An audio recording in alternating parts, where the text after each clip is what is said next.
At this time, I'd like to call the September 22nd Diversion Board of Authority meeting to order. Roll call, please. Mr. Peterson. I am here. Dr. Mahoney. Here. Mayor Dardis.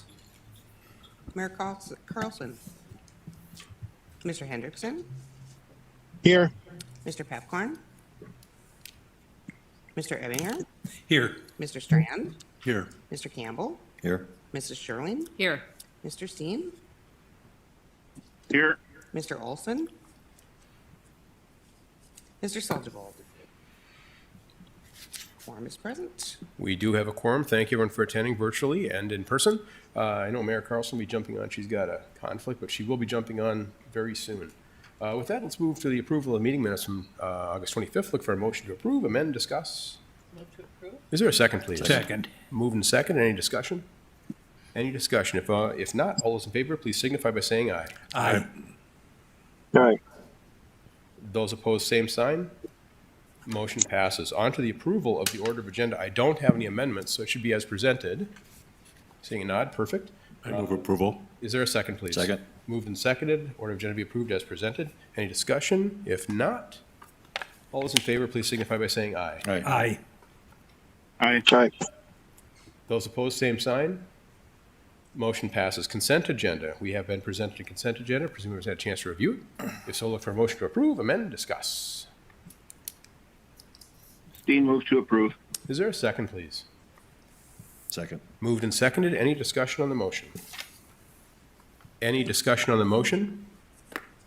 Any discussion? If not, roll call vote, please. Mr. Peterson. Yes. Dr. Mahoney. Aye. Mr. Hendrickson. Aye. Mr. Ebbinger. Aye. Mr. Strand. Yes. Mr. Campbell. Yes. Mrs. Sherling. Yes. Mr. Steen. Yes. That is everyone. Motion passes. Thank you, everyone. And for those of you online or virtual, just jump in. I cannot see a hand raised. You can text me, but just please jump in if you have an item to discuss, and I'll make sure you are accounted for. On to item 4, which is our regular agenda item, item 4, Executive Director Report. Mr. Paulson, please. Thank you, Mr. Chair. A few items to update the board that occurred or are going to occur very soon. We did have the Nebraska Dakotas chapter of American Society of Landscape Architecture here last week. We had Chris Bockyguard and Greg Thompson from HMG went along with that tour and showed them the diversion inlet structure and drove through some of the core work that's happening down south. I have 2 realtor presentations next week for 2 different groups. Really, I think they're reaching out. They're wondering about the LOMAR process, floodplain maps, what's the timing of all those things, and of course, getting a construction update. I would like to let the board know, and I know we had sent out some social media correspondence on this, but we were, again, nominated for a number of awards. You can see them up there. MFDA was nominated for Public Sector Promoter Procurer of the Year by the P3 Awards. Yours truly was nominated for Future Leader of the Year. Mr. Shockley was nominated for Legal Advisor of the Year. And Shakun and Benui, one of the components of Red River Valley Alliance and ASN, was nominated for their work on their utility approach for the project. So the awards are the second week in October, so we should know by the October meeting. I can report back to the board how we fared. So a couple of other major project accomplishments, and I'm sure Terry will mention this in her core update, but we did witness the installation of one of the gates at the Wild Rice control structure. So that was hoisted into the bay and connected, and they're currently working on the final installation of that. We also had the interchange at County Road 18 and 81 open a week earlier. That was part of the core project for the I-29 grade raise project. So, and then, of course, the big news for us was the issuance of NTP2, which gives the developer the ability to move forward with full-scale construction on the diversion channel.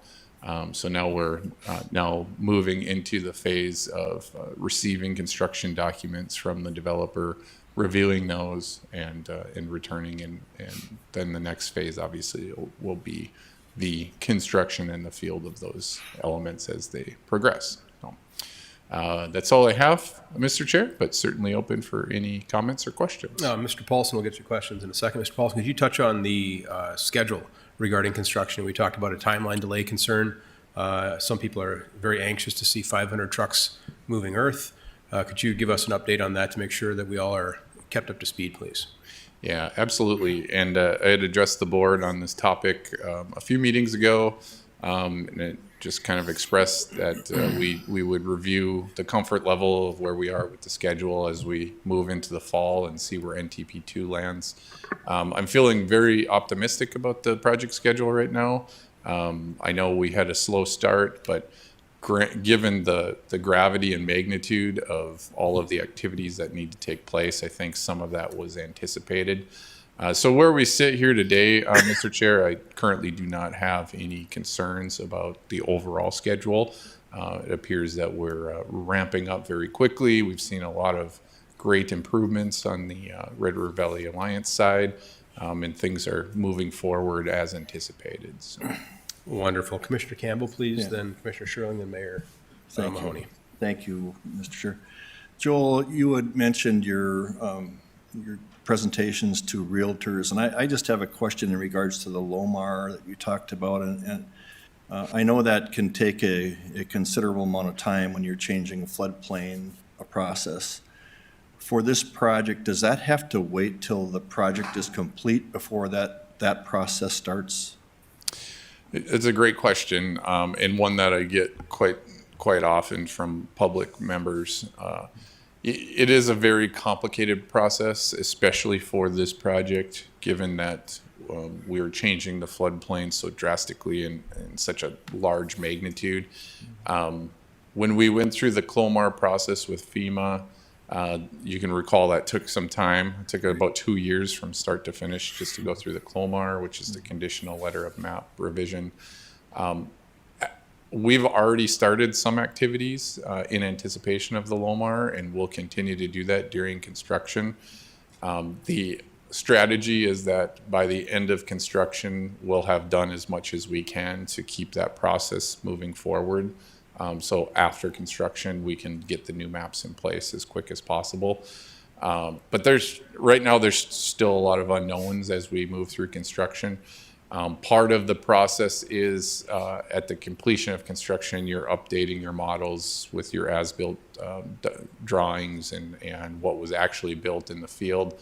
And with the P3 procurement model that we chose, a lot of those things are not clear yet. We haven't seen the final construction documents and those sorts of things. So it'll be an iterative process as we go along through construction.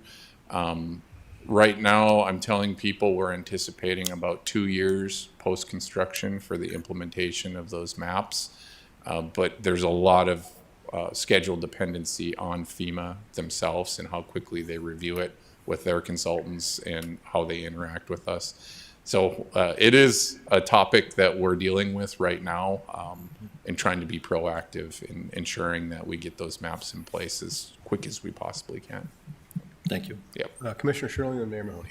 Thanks. So just piggybacking off Commissioner Campbell's questions,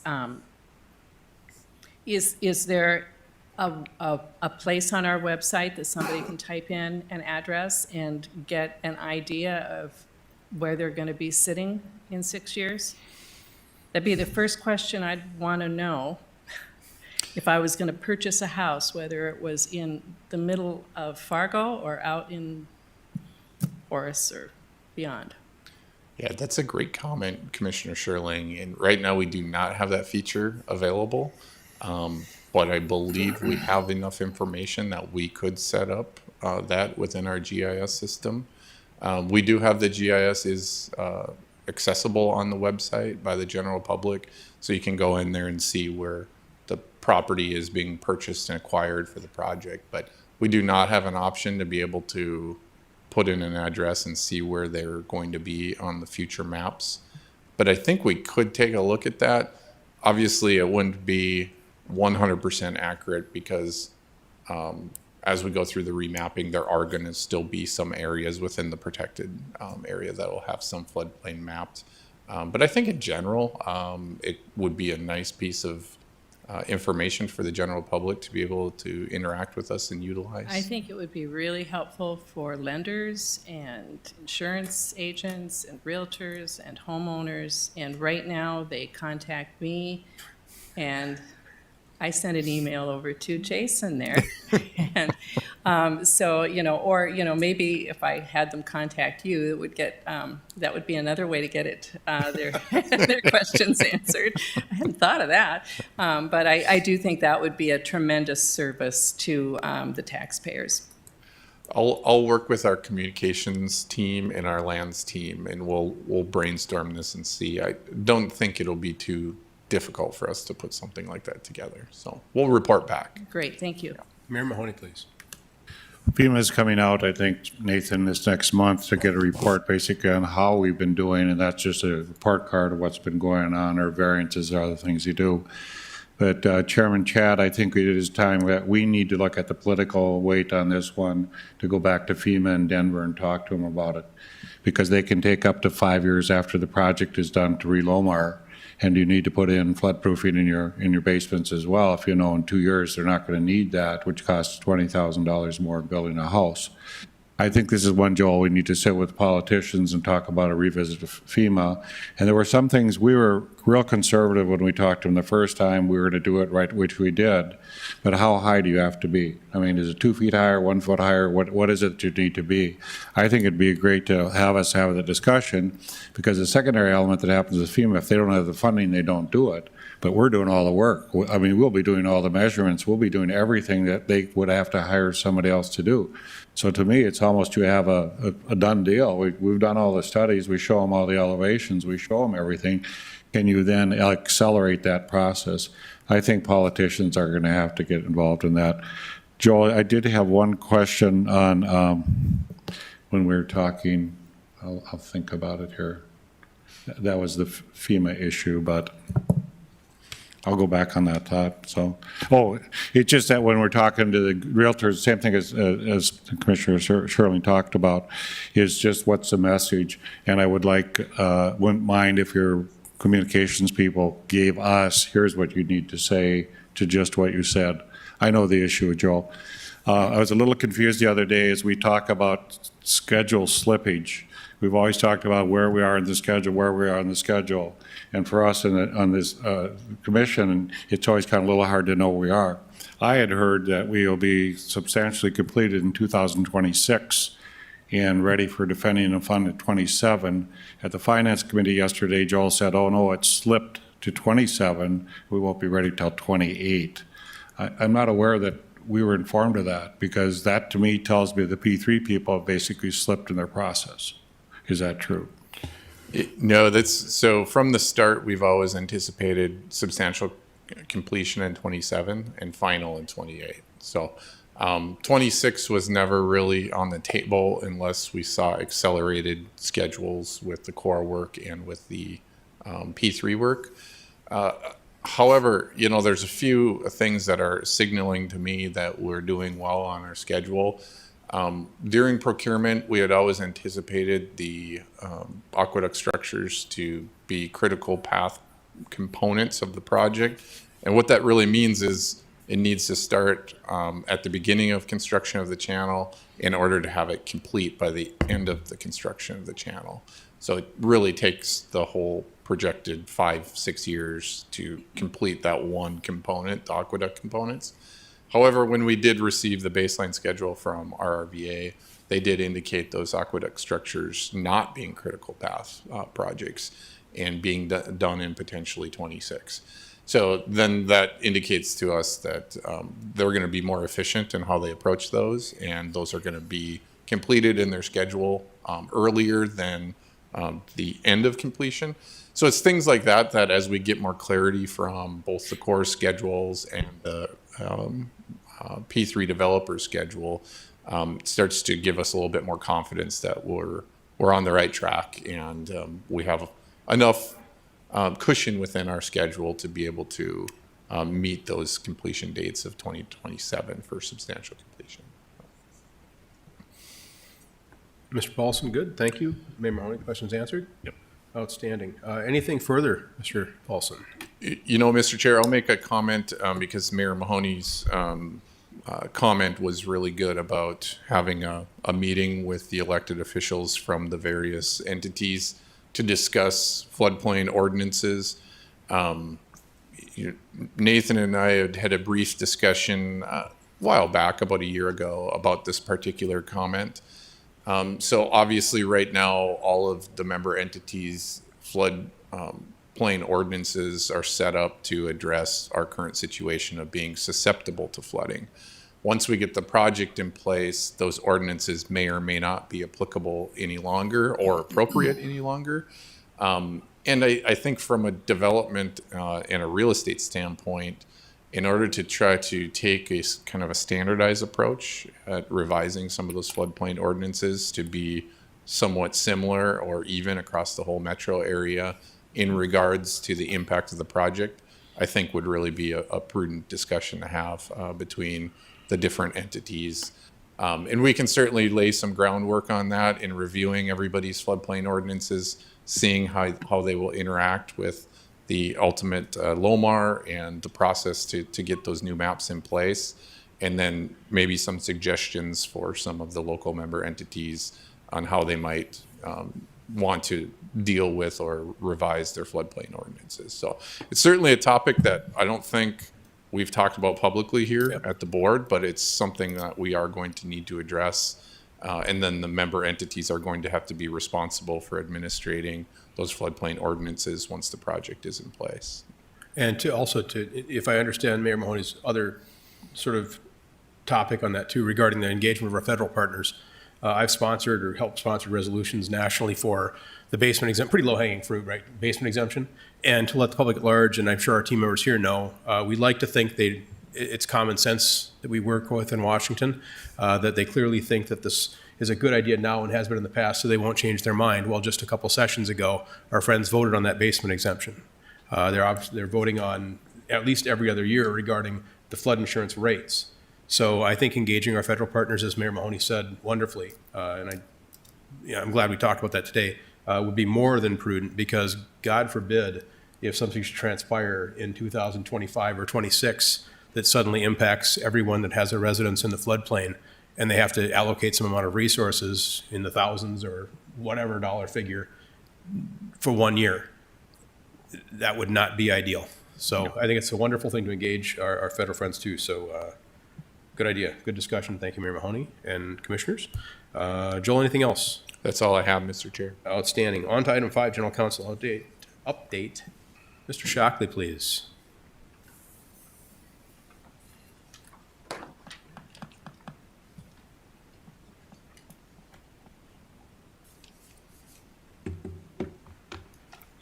Thank you, Mr. Chair. I have a number of items. Most of them are housekeeping items today, but nonetheless, we have a number of them. The first item is a resolution approving and adopting the governance policies. The board will recall that for the last year, we've been working on potential policies regarding governance changes. Jeff Schatz has been assisting in the drafting of those. I think those have been thoroughly vetted, but we put together a resolution for the board formally to approve those. I can certainly answer any questions you might have. The resolution itself is relatively simple. It's the policies that are probably have the more technical nature to them.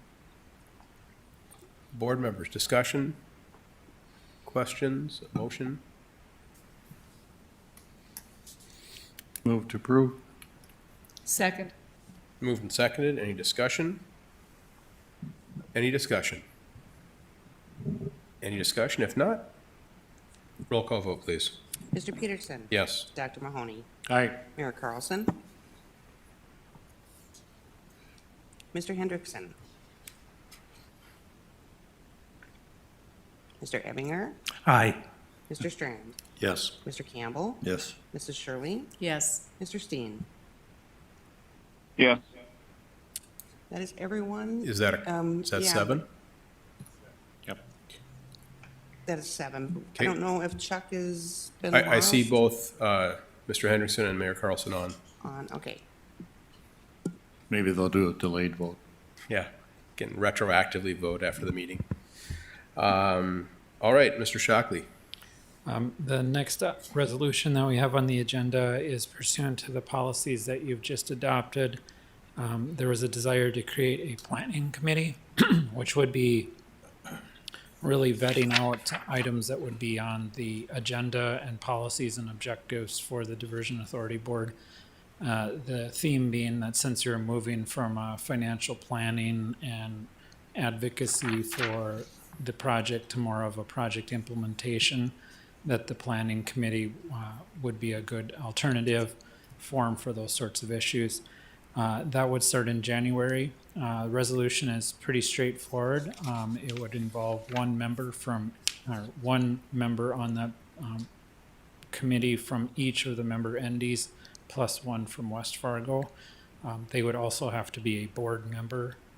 So they would be appointed, for example, Fargo would select somebody to be on the planning committee, and then it would be approved by the Diversion Authority Board.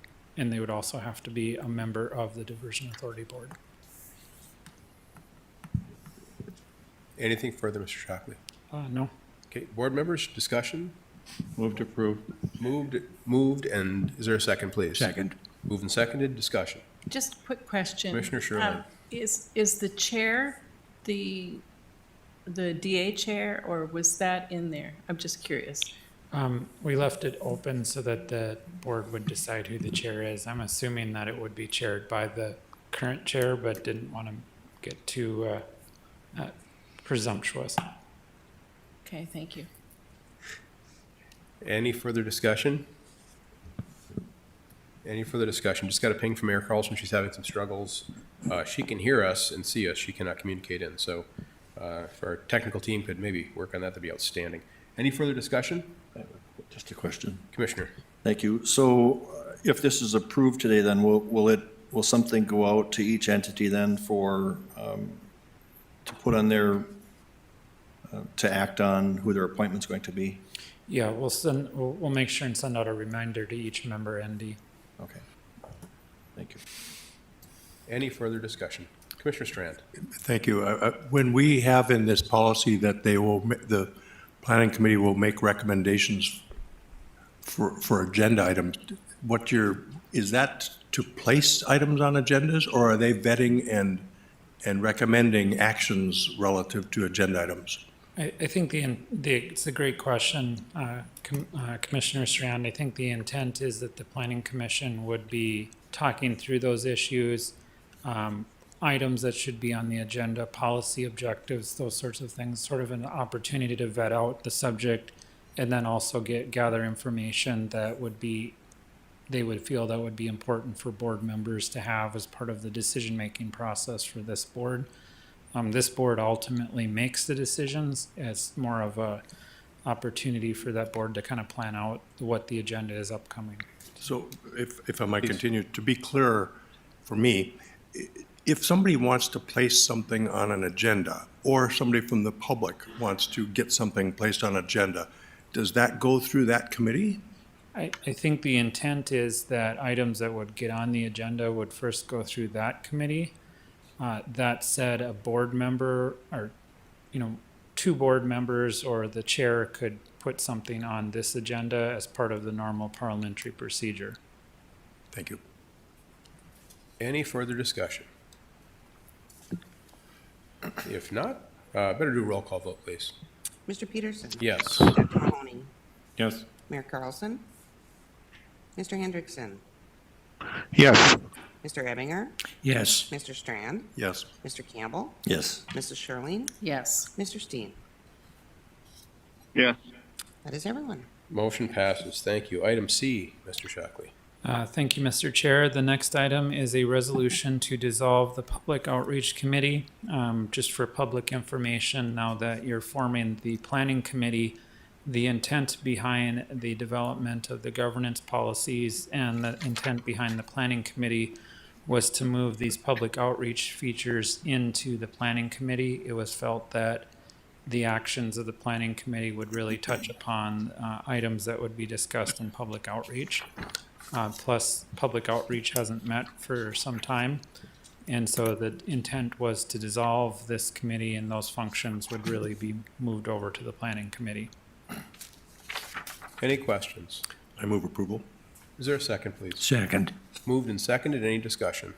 I guess for, Commissioner Campbell, thank you. I think for the record, I think under item C and D, I think it would be good to have that notation in there as to, that they're being dissolved because it's being taken over. I just think that should be part of our record, just to. Mr. Shockley, any objection to amending? No. Okay. And committee members, any objection to, I'm going to be bold here, empower our legal team to create an amendment. I would suggest maybe it's point 3 at the bottom, but wherever you see fit, Mr. Shockley. Well, I just want to note that in the third or fourth whereas clause, it does say that the Diversion Authority Board has determined the Public Outreach Committee's functions will now fall within the jurisdiction of the Planning Committee. I could certainly add more if you would like. I think that satisfies it. Okay, I think it does. Any further discussion? Any further discussion? If not, a roll call vote, please. Mr. Peterson? Yes. Dr. Mahoney? Aye. Mayor Carlson? Mr. Hendrickson? Yes. Mr. Ebinger? Aye. Mr. Strand? Yes. Mr. Campbell? Yes. Mrs. Shirley? Yes. Mr. Steen? Yes. That is everyone. Thank you. Item D, Mr. Shockley. Thank you, Mr. Chair. This is a resolution to dissolve the Ag Committee. We have a subcommittee that is referred to as the Ag Committee. The Ag Committee functions have really largely been taken care of through the process of the settlement agreement, through the PRAM, and some of the other mitigation issues. If there are issues remaining that would need to be addressed by the Ag Committee, those could be handled by the Planning Committee. And thus, it was very much along the lines of the resolution to dissolve the Outreach Committee. Same process as that we would dissolve the Ag Committee, and those functions would merge into the Planning Committee. I would note that we have the same language in the fourth whereas clause in this resolution also. Any questions for Mr. Shockley? Move approval. Is there a second, please? Second. Moved and seconded. Any discussion on the motion? Any discussion? Any discussion? If not, roll call vote, please. Mr. Peterson? Yes. Dr. Mahoney? Aye. Mayor Carlson? Mr. Hendrickson? Yes. Mr. Ebinger? Aye. Mr. Strand? Yes. Mr. Campbell? Yes. Mrs. Shirley? Yes. Mr. Steen? Yes. That is everyone. Motion passes. Thank you. Item E, Mr. Shockley. Keeping Thank us you, Mr. busy. Jeez. Yeah, it was a busy month.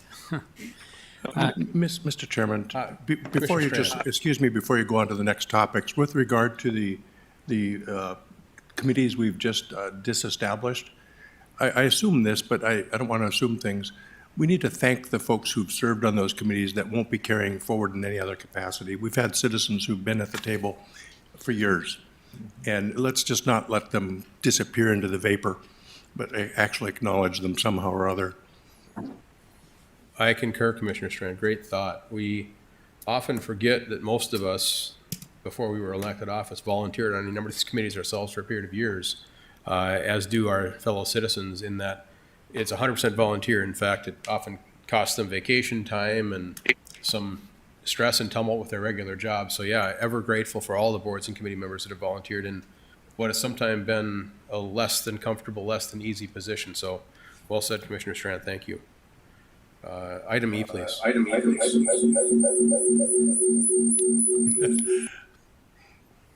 Thank you for turning off your mic. Thank you, Mr. Chair. The final item that I have for the board consideration today is a new employment agreement with the executive director. The board will recall that the first employment agreement with the executive director was for a term of 3 years. That 3 years, when Joel and I were talking about it, I couldn't believe 3 years had already passed that quickly.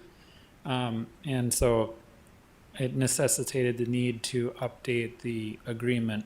So I'll just briefly touch upon the changes that were made. There aren't many. We tried to take a light touch to updating the agreement. Probably one of the biggest changes is we would be updating the agreement from a 3-year term to a 6-year term. And that was to match the construction of the project is intended to be completed within 6 years. And so it felt appropriate that you would extend the employment agreement through construction. You can still, as a board, you have the right to, pursuant to the terms and conditions of the agreement, terminate the agreement if you so choose. The two changes on the first page were just adding some whereas clauses, just indicating that you'd entered into a prior agreement. Can you advance it on the screen, please?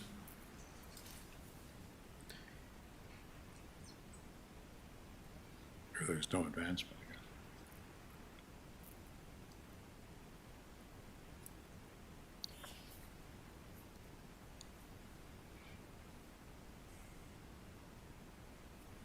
Yeah, quite a bit of scrolling to do.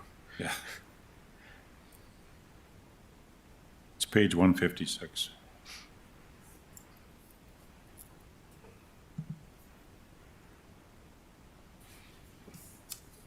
This is when the Jeopardy theme music should go in. Do, do, do, that whole. That was funny. Come on. Give me something. Jeez.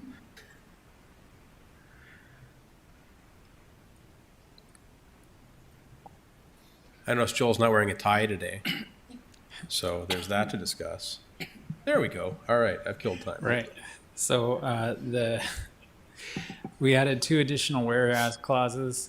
Those actually aren't, you can see them because they're not bolded under the 2 whereas clauses, just recognizing that you had a prior employment agreement and then also that you continue to desire the employment arrangement. The next major changes were, I wouldn't even say major, but they are located on page 3. We updated the definition of when the agreement commences to September 1st of 2022. Also updated the comprehensive plan or project by adding reference to the final supplemental assessment, which was not quite complete when the original employment agreement was entered into. We also updated the effective date. Under the fiscal agent on the next page, we updated that from interim to current. You'll recall that the fiscal agent for a while was Fargo was interim, and then it was formally appointed as the current. Under Article 2, 2.05, there was, wait for you to catch up. We updated that to reflect that the commencement date would be September 1st, 2022. And then the next major change would be page 7, adding T under 301. Now that the board has adopted the operational policies, and you'll recall that the operational policies include within them how you evaluate the executive director, you would be interpreting, monitoring, and following those operational policies. Under 303 A and B, we just updated it to reflect the current insurance carriers by the executive director. The term 401 has been updated to reflect 6 years. Under section 501, we updated it to the current salary paid to the executive director. Under 5.02, we previously had an automatic cost of living adjustment that was set at a specific percentage. We're proposing to change that to just following the current Social Security Administration's guidance, along with other relevant factors for cost of living adjustments that would be given to other authority employees. So instead of having the executive director at a different COLA increase, the executive director would have the same COLA increase as members of the authority. Mayor Mahoney, please.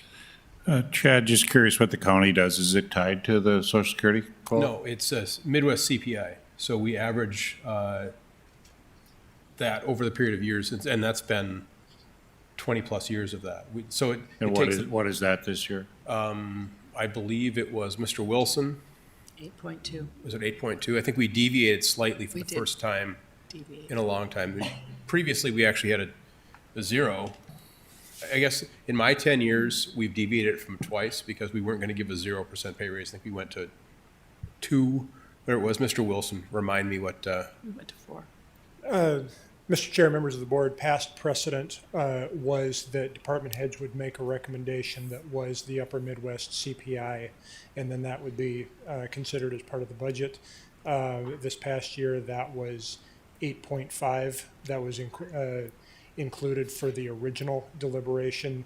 By the time you approved the final budget, you included a 4% cost of living. when we had the 0, wasn't it 2? What was the number when we had a 0% inflation?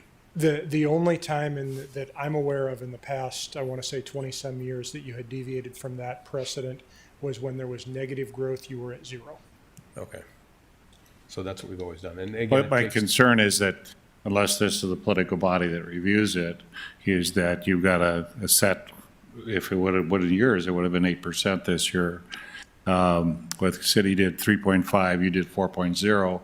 So actually authority members are getting higher than our county employees and our city employees. And I'm not sure how politically you sell that. So the DA employees are getting 5% raise, yet my employees are getting 3.5. You will begin to have discrepancies in engineering in different members of that group. And I would like to put a little bit more weight to the county and to the city's COLAs as well as the Social Security one. And I don't know if you want to average all three, but to me, it has to somewhat reflect what we're doing for our employees. Because, I mean, as I understand, the contractors right now are on a 3% raise. Is that correct, on a yearly basis? They can't exceed 3%. They can't exceed 3%. So we're doing a little different for our different peoples in the room, but the contractors is 3%. And I just think we should reflect on that if we want to, I presume, and I talked to Joel early today, I just wanted to see Comer and how she had recommended this, how she had come out with this recommendation. And we all know it's a little bit of a variable. I remember Commissioner Gehrig one year got 1% from the Guard, and that's what he wanted to do. And at the time, people were doing 2.5 and 3. Sanford is, which I go by frequently, is struggling right now with economics, and they went 3.5. So I just, a fairness issue is what my concern is. You and I actually concur on that, Mayor Mahoney. I'd like to include our friends from across the river. There's a different discussion. Commissioner Steen, I think I hear you. I'll finish my thought and jump Yes, to... I have some comments when you get a chance. Okay, Yeah. I'll finish my comment and I'll jump to you, Commissioner. Our friends across the river have a different you. dynamic entirely regarding how your employment works. You have a good portion of your population that has state contracts, if I understand, and the remainder is up to a bit of a discretion to your various commissions. So I'm going to jump to you in a second, and then I'm going to, Commissioner Steen, then I'd like some commentary from maybe Commissioner Campbell, if that's okay. Sure. Commissioner Steen, please. All right. Thank you, Mr. Chair. I tend to agree with the mayor on this one. It's kind of interesting. I read 502. It's kind of like, well, this is hardwired to Social Security unless it's not. And hardwiring anything to a given number is tough for me to swallow. I think there's a regional issue that comes into play, that the issues that Mayor Mahoney suggested come into play. And I think we need to consider all of that, and not just a hardwiring to something when it suits, when it's the best thing to hardwire to, because that's what's going to happen. And so I really have a hard time agreeing with 502 on this. Thank you, That's Commissioner. it for now. Commissioner Campbell, can you educate us as to your dynamics you have across the river, please? Sure. To be simple about it, we do not tie ours to any, there's no relation to Social Security increases whatsoever. Oftentimes what we do, and we're doing it this year, is we have a number of different bargaining units, and it's a negotiated process that we deal with there. And sometimes we actually will set a COLA over a 3-year period of time rather than one, based on those negotiated contracts. And so, it's hard to do, but I certainly agree with Mayor Mahoney and those of you who have spoke that You know, for example, I think last year Social Security was 6%, I believe it was, a 6% increase. And we, in Minnesota on our side, we take a number of factors into consideration, including current market conditions. We have to take all of those things into consideration when we make, not only do we look at a COLA itself, but then we look at having to review our entire payroll. Market study, for example, market studies. They're scary, but we have to do them. So I agree. I don't know that we should be tying ourselves at all on any of the diversion employees to the federal rate. Social Security cost of living will be 8.7, the highest in 20 years. Commissioner. Something maybe analogous to what we're looking at now has been how the dispatch center employees have been handled.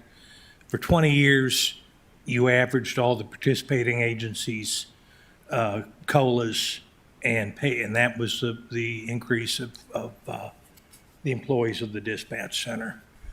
And I don't know if we'd want to tie it in that tight, but it was a fair way of compensating our people and not betraying the employees you've got working for you who feel they're getting the short end of the stick. Thank you, Mayor Mahoney, then Commissioner Shirley. One of the suggestions I might have, that goes to the Finance Committee to wrestle down, to utilize the different COLAs in the area. Then it wouldn't be tied to anything. It would be just the Finance Committee would look at regional prices, county, city, different elements, and then come up with a COLA for them on a yearly basis. Because again, we're tied to a 3% one for the contractors, which came about one day. And I remember one year we didn't have that big of an increase for everybody else. So that would be my suggested idea. Thank you. Commissioner Shirley, please. Thank you. I just would add what the Commissioner was commenting about the dispatch center, that MetroCog follows something very similar. We're not tied to anything over there. We just went through that, and it certainly was not a federal mandate. It took local, our local economy into consideration, and what the local government units are doing with their own groups. Mr. Shockley, please. I just wanted to, I think you might be dealing with two issues here. This is just a contract with one single employee. That's your executive director. And so I think we probably need to figure out who has authority and those sorts of issues relating to the employees on a different vein. You in the contract, this is with a single employee, you can, if you have some suggested language for this employee's particular cost of living, we can adjust it, assuming you have agreement from the employee. Just want to kind of refocus the conversation that this only affects one employee.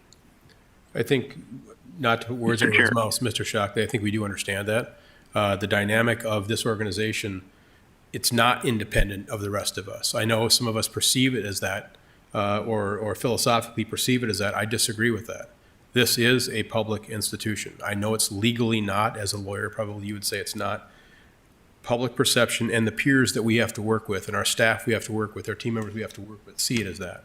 So when you have deviation of a substantive amount from the baseline of everyone else, my analogy to that right now would be what's going to happen at the county courthouse. Across the street, we have 164 employees in social services. They're state employees. I promise you, when they saw the 4% pay raise, knowing full well the state's probably going to give them 2, maybe 3, there's going to be angst across the street because, according to their own survey, an internal survey we took, some of them don't even understand they're state employees yet. They've been state employees for years, and they don't know that. So they're trying to figure out in their own mind, why did I get a 4% and my neighbor, or why did I get a 2% and my neighbor got a 4? I'm a county employee. So whether we think legally it is, perception-wise, everyone is the same member. We're all team members of the exact same organization. So I understand what you're saying. I understand the spirit of what this could be, but I love the idea of continuity. I love the idea of consistency. Mayor Mahoney, did you have a comment? Sorry, okay. And just to clarify. Commissioner Steen, sorry. This contract does not apply to the staff at the Diversion Authority. Correct. This only applies to the executive director. in theory, you could say a 50% per year cost of living adjustment, it only applies to this employee. And I'm not suggesting that that's what you want. Just for clarity, it just deals with one employee. Understood. Commissioner Steen, please, and Commissioner Campbell. Thank you, Mr. Chair. I think the issue here is a couple of things. Yes, I understand it's for one employee. I do believe we've got a professional employee here with a professional compensation. To suggest it's tied to cost of living probably is simplifying it too much. I don't know why we would not have something as the board, through whatever entity, whatever committee wants, negotiates an annual salary adjustment or adjustment on an annual basis based upon a number of factors, including performance, cost of living, and other factors, which is then approved by the board. We have a cost of living, we have this other piece, we have another piece. It should just be a compensation package that's negotiated and approved by the board, taking into account all these different factors. My 2 cents on that. Thank you, Commissioner. Commissioner Campbell. Yeah, I just reading this, it states in section 5.02 that will generally follow Social Security Administration's guidance. I think maybe something that would work better than that language would be local government member guidance. That would basically bring all of our entities together in determining as part of that contract what that should be. Well, I can certainly draft whatever the board wants me to draft. You do need an agreement. Since it's an agreement, the other party has to agree to it. So, Mayor Mahoney. And Kevin, just to add to that, I think the way we could fix that is the Finance Committee does have all our entities on that. So that could be a area to vent it and have it come up with those recommendations. And then, John, I think in some ways you may want to not have it, I agree with Rick Steen, is you may want to have it yearly looked at just because it just allows, if Joel's doing a great job, you may want to give a higher cost of living or doing something to help because we can't bonus them. But we have to all remember, once you do a cost of living, that's his salary. It's not like a bonus. It continues to go on further. And I think that you'd solve a few problems if you just said on the cost of living adjustments, it would be left to the Finance Committee to manage that. But. Any further discussion? well, if I could suggest I that, think, Mr. Chair, we're going to have to give Mr. Shockley some guidance here on how to change this. also your executive director will probably need some time to think about that.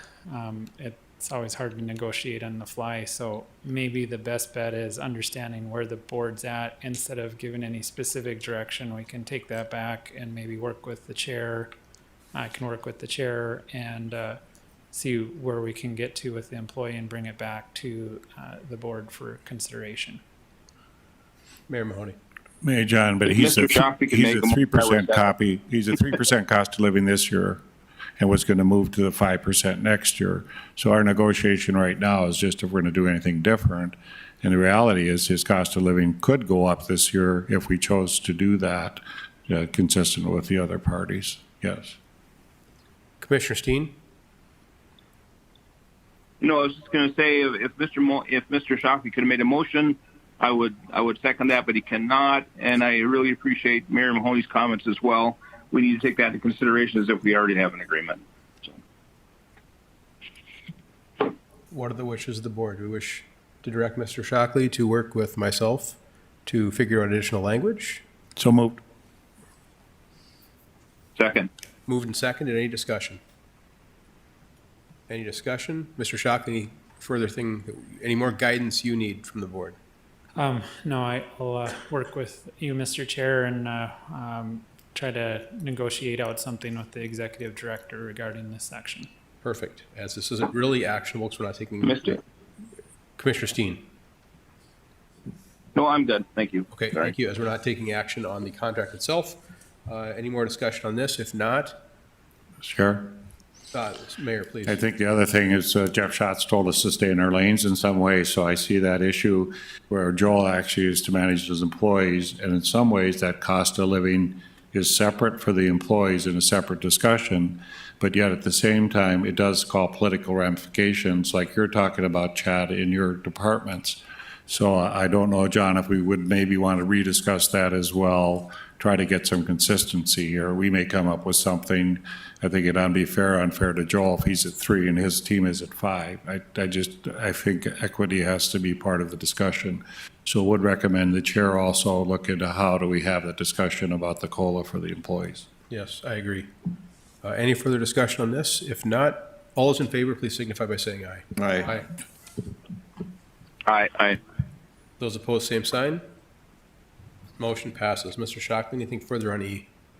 Anything further within your report? Nope. Thank you, sir. Item 6. Thank you, Mr. Chair. Army Corps. Terry. Point of order, don't we have to do a roll call? It's non-actionable if we were taking action. In my mind, Okay. we're not taking action. It's just the direction.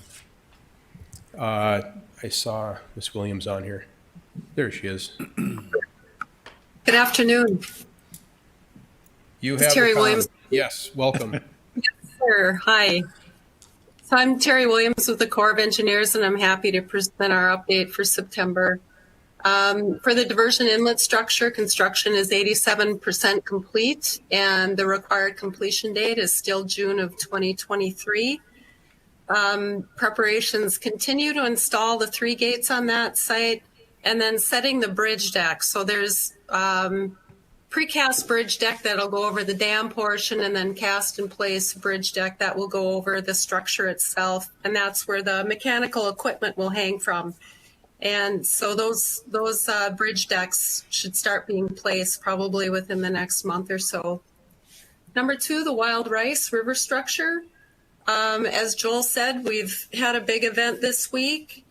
Construction is 64% complete and remains on schedule.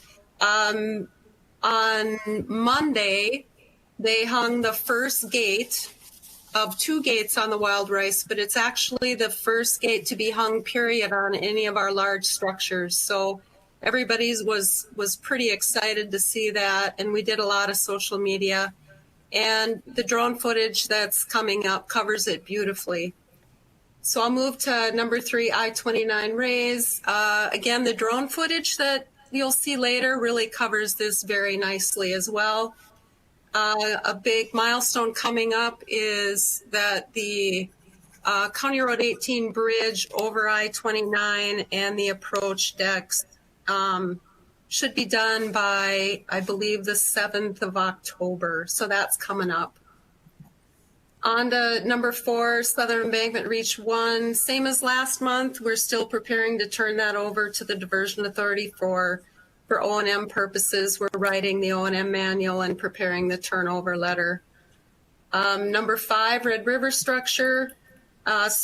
Excavation for the structure ongoing, and if anybody's out there, you'll see that they're hauling in H-pile in preparations for starting to drive the foundations for the walls and the structure itself. Drain 27, number 6, 50% complete. The anticipated completion date is November of this year. We're very close to awarding the optional work for this project, which is the southern end, to construct the southern end of this Drain 27 mitigation project. Number 7, Drayton Dam. Site work continues. They are building a riprap road into the Red River to start working off of and driving sheet pile for the new dam. Number 8, reach SC2A, which is, of course, between the diversion inlet and Drain 27. They're digging inspection trench, which is required to locate any kind of seepage paths under the dam, and placing embankment there. Number 9, this is our ongoing design portion of this update. All remaining reaches that for federal construction are under design. And the goal of this is to complete design sufficiently so that real estate acquisition can start and have, a really good period of time for the sponsors, for you guys to acquire real estate. SC2B, the contract award of August 23 is a little in question as we get more fidelity on how long it will take to acquire land for that reach. SE4, the review is somewhat on hold. We're working with MnDOT to finally determine how we have to interact with Highway 75 because Reach 4 hugs up to the west side of Highway 75. But as you can see by these contract awards, to Mayor Mahoney's point, our absolute goal is to be ready to operate this project in 2027 for spring 2027 floods. So you can see by this schedule that nothing is jeopardizing that from the federal perspective. These are photos that were taken on Monday of the gate being placed at the Wild Rice structure. So this is the East Bay, it's gate 1. 50 feet wide and 140,000 pounds per each gate. With that, are there any questions? Any questions? Commissioner Sherling? Thank you. Just remind me, Terry, is the Drayton Dam complete? No, we awarded a contract this spring and they are working. They haven't started building the new dam yet, but they're making preparations to do so. And so when will that be finished, do you anticipate? Fall of 2023. Next year. Great, thank you. Any further questions? Wonderful, Ms. Williams. Anything further to add? No, thank you, sir. Awesome. Thank you for your time today. Item 7, comms update. There's been some big visible progress on the FM area diversion project this past month. I'm Tom Fuchs, Senior Construction Manager for the Metro Flood Diversion Authority, and I'm here with an update on the work being done. Crews at the Wild Rice River structure near Horace, North Dakota have completed gate assembly on site and installed trunnion hubs and radial arms in the second of the structure's 2 bays. The gates were manufactured in Alabama, pre-assembled for dimension checks, and then disassembled for delivery earlier this summer. It took a handful of transport trucks to move each gate to the site. All that effort culminated this week when the first gate was installed in its final position. The single gate weighs about 140,000 pounds, roughly as much as 10 elephants, and stands just over 40 feet tall. Seeing it in place is a much anticipated milestone in the project, and we are looking forward to seeing more gates installed in the coming months. That's not the only work that was done at the Wild Rice River site though. Ames Construction, the U.S. Army Corps of Engineers contractor there, also started building a temporary bridge across the Wild Rice River that they will use for accessing the east side of the site and constructing tie-ins to the 20-mile-long southern embankment. They are also working on constructing concrete approach aprons on the upstream side of the structure and are nearly done building the west flood walls. Nearby at the I-29 Road Raise Project, Industrial Builders, another Army Corps of Engineers contractor, was able to reopen the intersection of County Roads 18 and 81 to traffic. Work is wrapping up on the County Road 18 interchange, which will reopen to the public soon as well. Crews are paving the southbound lanes of I-29 and construction is continuing at the Borrow Ditch bridges. Bridge girders are being installed on the southbound bridge and foundation work has now begun on the northbound bridge. Want progress updates on our other construction sites? Follow us on Facebook, Twitter, and LinkedIn.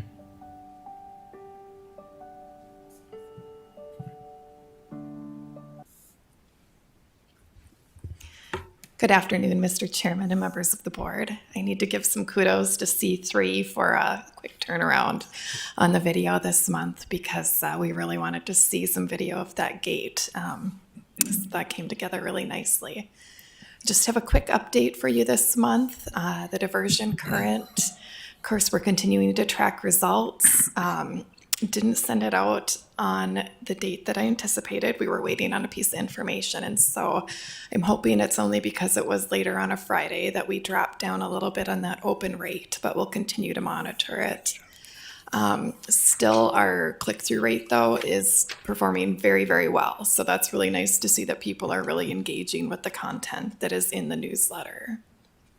In terms of the website, we're moving forward. The wireframe has been finalized, and we're beginning to review some of the copy. This week, we even got a first glance at the direction of the homepage design.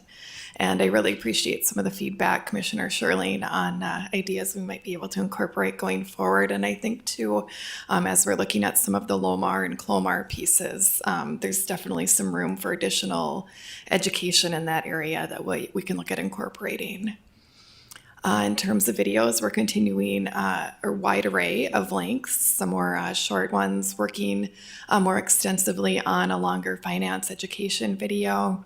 We did some testimonials with those P3 awards that they plan to use on their social media sites. And then we're getting ready to roll out our next Faces of the Diversion video, which is with Katrina Nyborg. Do you have any questions or comments? Any questions, team? Any questions? Looks like not. Anything further to add? No, thank you. Awesome. On to land management. Commissioner Sherling, do you want to start, or should we go right to Ms.? Well, thank you. We did not meet this month, but we have our Director of Land Management, Jody Smith, here. So I'm sure she has a lot to share with you.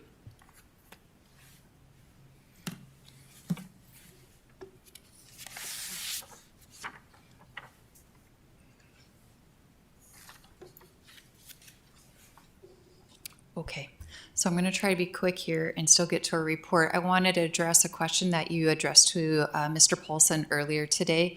If you go on our website and you go under the About Project tab and scroll all the way down, so it's a little ways down here, you're going to see this widget, we call it, that will show where the impacts of the project will have on the Fargo-Moorhead area. This doesn't address the concern of the specific address that people would be looking at, but certainly provides a conceptual understanding of what the impact of the project will be.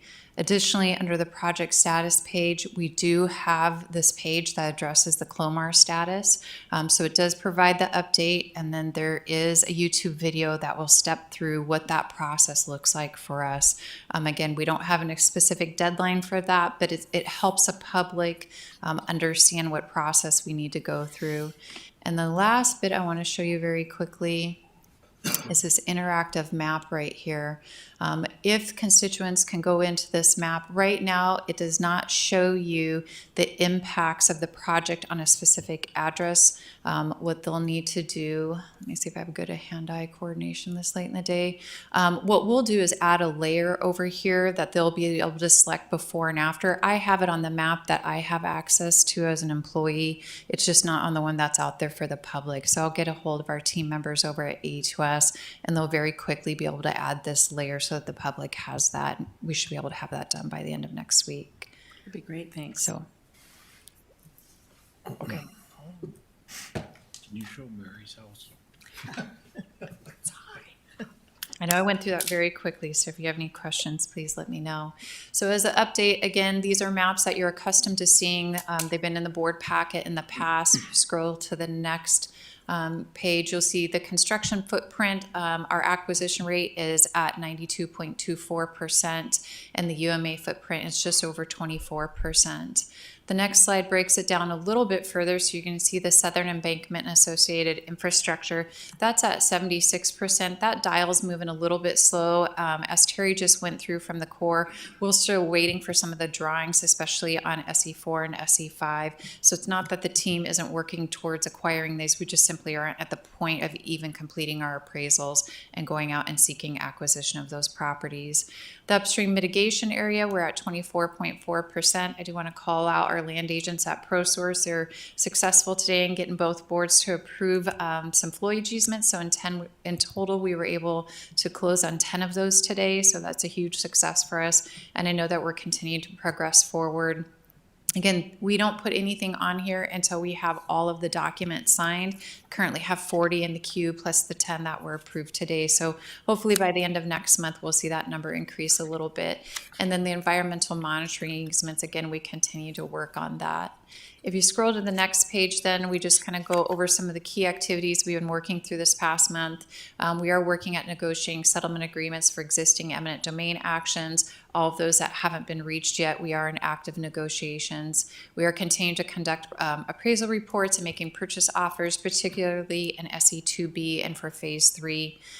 We are strategizing on how we will start sending out the last written offers for flowage easements. Again, the respective boards can expect to hear an update in October. We're planning to do a UMA crop insurance and flowage easement public information meeting. Those will be on November 2nd and November 3rd. We'll certainly send out an invitation to you, so you're welcome to attend those. We will have our consultant from Watson Associates here with us. He'll be able to answer those questions about the crop insurance. We have a guidance document that we're working through and have put into place. What we don't have is a finalized policy. Mr. Shockley and myself and Mr. Dodds met with our focus group with our crop insurance. We're continuing to develop that policy. It won't be able to be implemented until we're within 2 years of the project go live. So until that point in time, it will continue to just be in draft, but it's certainly at a point where we can start sharing some of the provisions with the farmers in that area. And then we're also using a new irrevocable license as an option for unsigned environmental monitoring easements. Again, it's just another tool in the toolbox for our land agents to go out and acquiring those property rights. Any questions that I can answer for you? Any questions from land management or for land management, excuse me? Any questions? If not, Commissioner Sherling. Jody, we're on schedule? I would say yes and no. So if you go back up to the chart, thank you. So the stormwater diversion channel, we have one property rights that we need to acquire for that for a road raise. So I don't think that that's at risk. The environmental monitoring easements are an ongoing kind of conversation that we're having with the landowners. So I won't ask Terry to say anything today. I'm sure she'd like to see that at 100%, but that's not quite there. The southern embankment, as Terry kind of noted, especially with SE2B, that would be the one, if we end up going into eminent domain on those, it may push the core schedule a little bit on that. We're starting to acquire the properties in SE4 and then looking towards SE5. So I don't know that we're behind schedule on that one yet. With the upstream mitigation area, I would like to see us to be a lot further along than we are at the 24%. Again, that's why we're looking to start sending out some last written offers. We've been meeting with the land agents, asking them kind of who's ripe to receive a last written offer. So if we're in active negotiations with the property owner, we don't want to send them this last written offer. It could be perceived as aggressive on our part. And so trying to keep up that communication with the land agents and the property owners. So on schedule, I would say yes. The upstream mitigation area, I would certainly have liked to have seen more progress by this point. So Great, thanks. Any further questions? If not, we can push into item 9, which is Finance Department. Mayor Dardis is at League of Cities today, or getting to League of Cities today. I'm not sure if we just want to go right to Mr. Bakkegaard, or I can give an introduction. I'll take care of that. Oh, Commissioner Steen, please. I'll take care of it. Yes. Yep. So yeah, just a quick update on the Finance Committee. The Finance Committee did meet yesterday. Most of everything we addressed was approved in the consent agenda. There was an item as well that we covered. We did a brief review of the early draft of the 2023 cash budget. No action required there because it's in the early stages. And then I do believe we've got one item that needs action, and I'm not sure if somebody there was going to introduce that, or we can just move into action on that. Thank you, Commissioner Steen. Mr. Chair. Chris, are you going to give us an introduction? Yes, I can. Chair Please. Peterson, board members. We discussed yesterday, in our ongoing efforts to prepare the land for project operations, we do have another contract for home demolition or home moving project, WP40G. And we did accept bids on that about a week ago. We received 3 bids. 2 were very competitive. One was a little off, and they were all competitive with our engineer's estimate. So yesterday, the Finance Committee did recommend approval of a contract to the low bidder, Schmidt & Sons, in the amount of $794,312. So I'd again make that recommendation to the board today and would answer any questions if you have. Wonderful. A couple items we discussed yesterday. Mayor Mahoney brought up one and Commissioner Pepcorn brought up another. Mayor Mahoney stressed that our good friends at Schmitz actually do a bit of recycling of these products. So given the fact that home construction is exponentially more expensive than it's been ever in my lifetime probably, and certainly year to date, there's something to be said about A, providing a value to the future homeowners, and then B, reusing in its entirety, as much as they can in their entirety, that space, which I think is remarkable, how wonderful that is. And then item B, Commissioner Pepcorn brought up the fact that we have another local contractor, both industrials local too, but another local contractor that's being hired for work. And I think it's important to stress that some of the concerns, the angst prior to this, in that we were going to outsource everything and all this money was going to go to some other area of the country, I think we're validated every time these numbers come in. And clearly we're tickled pink with the engineer's estimate being slightly above the actual accepted bid. So good discussion yesterday. Any questions from our board members? Move to approve. Is there a second, please? Mr. Chair. Second. Moved and seconded. Commissioner Steen. That was it. Okay, thank you. Any discussion on the motion? Any discussion? Any discussion? If not, roll call vote, please. Mr. Peterson? Yes. Dr. Mahoney? Aye. Mayor Carlson? Mr. Hendrickson? Mr. Ebinger? Aye. Mr. Strand? Yes. Mr. Campbell? Yes. Mrs. Shirley? Yes. Mr. Steen? Yes. Motion passes. Mayor Mahoney. Just that public didn't see the financial meeting, but the question of Minnesota's involvement and commitment to the project was brought up. We had a very good discussion by Mr. Shockley to explain that. And the final, both Fargo and Moorhead have put money into the county as well prior to the diversion final ticket or pricing. But Minnesota doesn't always get credit for the money that goes on the accounting stuff we see. So we would say that Minnesota right now has put 43 million in. They have a commitment of 86 million, and their 43 million that they owe is on task. I think Commissioner Campbell, you guys have a plan going forward on the bonding and how Minnesota works to figure a plan of how to finish that commitment.